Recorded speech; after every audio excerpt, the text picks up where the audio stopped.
Buenos dias, Winnacunnet. I'm Alia. And I'm Alex. We have an awesome show for you today. Speaking of awesome shows, Matt Tipton has a story on the fall play. Check it out. There are a few things we can always look forward to in the fall here at Winnacunnet. One of them is the Thanksgiving break, and the other, the annual fall play. Black Comedy is a play about a sculptor named Brinsley Miller and his fiancée, Carol Melkett, who borrowed some antique furniture from their neighbor, Harold Gorange, without permission in order to impress an elderly millionaire art collector coming to view Brinsley's work. Brinsley is also trying to impress his fiancée's father, Colonel Melkett. I interviewed some of the cast members and asked them about their characters. My character's name is Brinsley Miller. He's a sculptor, and he's a little pretentious, I like to say. And he's dating Courtney Jamfrin's character, Carol. Eventually, his mistress comes into play, and everything turns into one big fiasco. My character is Miss Carol Melkett, and she's kind of an airhead, and she really cares a lot about materialistic, superficial things. She's a wicked daddy's girl, and she just sucks up to her dad, kind of manipulates her fiancé, Brinsley, into doing what she wants. My character's name is Miss Furnival. She's Brinsley's neighbor. She's like this old little spinster lady who lives by herself. I play Harold Gorange. He's the neighbor of Brinsley. He's this prim and proper, a little effeminate man who loves his pottery shop and China, and he's just a fun character to play. He's really sassy. My character is Colonel Melkett. He is a crazy military man, and he's at Brinsley's place to see the famous art collector buy some of his work so I can see if he's eligible to marry my daughter, Carol. And he's very loud, and he gives orders, and he's a jerk. Behind the scenes, the tech crew are the ones who've built the set and are in charge of the play's audio and lighting. So if you are interested in seeing the play, it is tonight and tomorrow night at 7 p.m. in the school auditorium. It costs $5 per person to see the play. Every time I watch a show on TV, they always make the characters seem so fake. Well, you're in luck, because Shannon O'Hara and Mike Ranker have a story on what teenagers are really like in actual reality. Hey there, Winnacunnet. Shannon O'Hara here. In case you didn't know, you're watching WHTV. But what are some other things we watch in our free time? Of course, some of us watch shows like The Average Life of the American Teenager and shows like Honey Boo Boo. But in many of these shows, the average American teenager is blown out of proportion. We show negative impacts on society. So I went around and I followed junior Zoe Emmons for 1 week to see what it's really like to be the average American teenager. Check it out. In many movies and TV shows like The Secret Life of the American Teenager, Mean Girls, and so on, teenagers are portrayed in many different ways. In shows like The Secret Life, female adolescents are getting pregnant, and in movies like Mean Girls, teenagers appear to constantly sabotage each other. In other instances, partying and illegal substances seem to be a constant factor in adolescent behavior. These events might occasionally happen but do not capture our generation as a whole.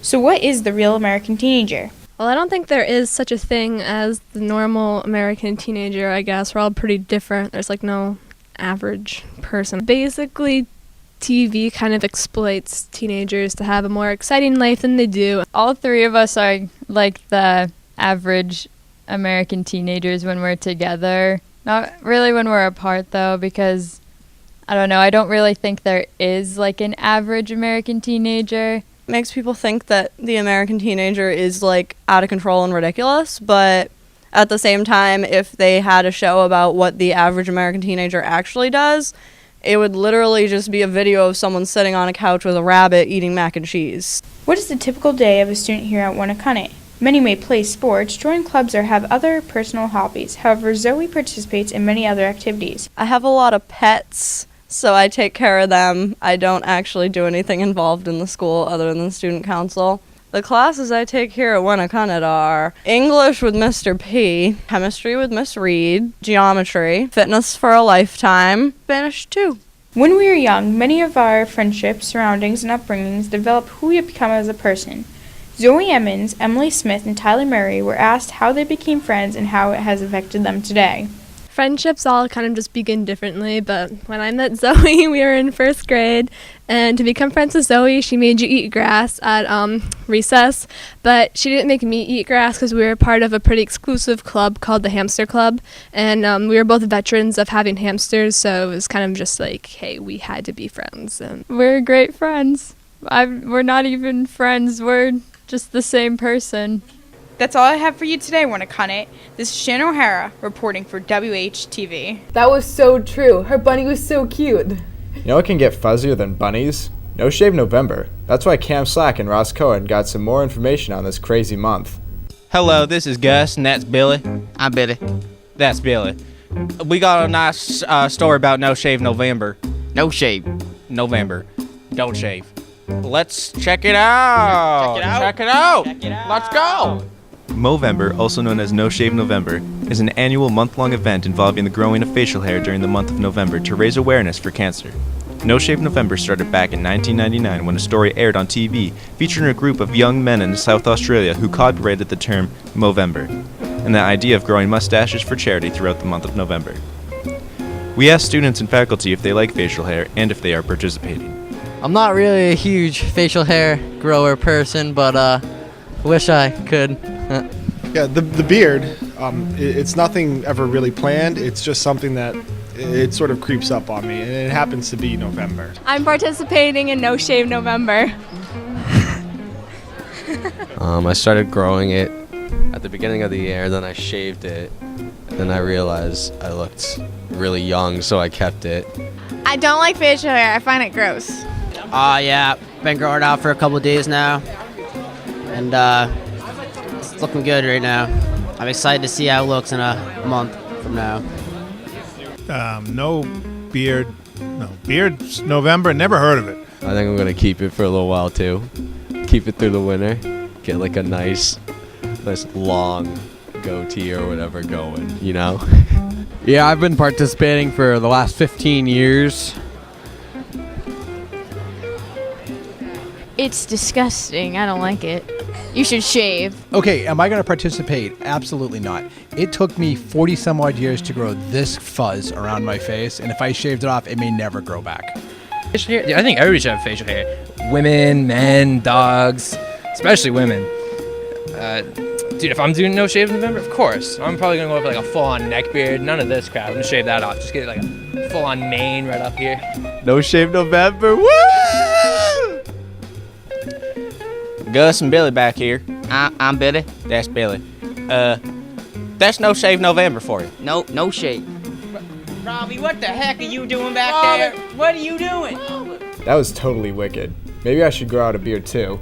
Or maybe you shouldn't. But what you should do is watch this next story on how the student-faculty basketball game went.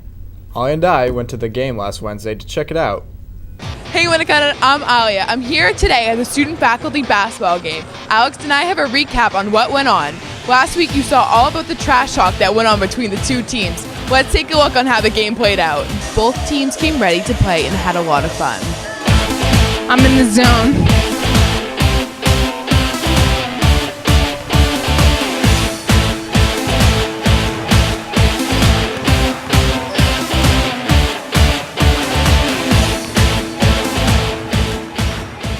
Tomes, Wallace.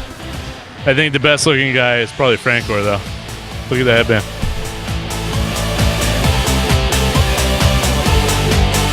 They both had their ups and downs.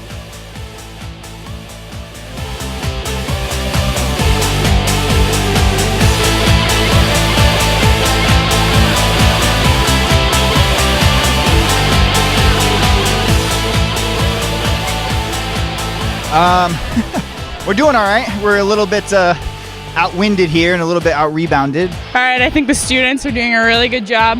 We definitely have the speed on the court, but the teachers are keeping up, and it's a nail-biter. I think overall our team's doing okay. I mean, basically they got really lucky in hitting a couple threes. The second half, we want to win. We have to come out and play better D, make some better passing, and hit some of our shots. But after a nail-biter of a game, the faculty came out with a questionable victory.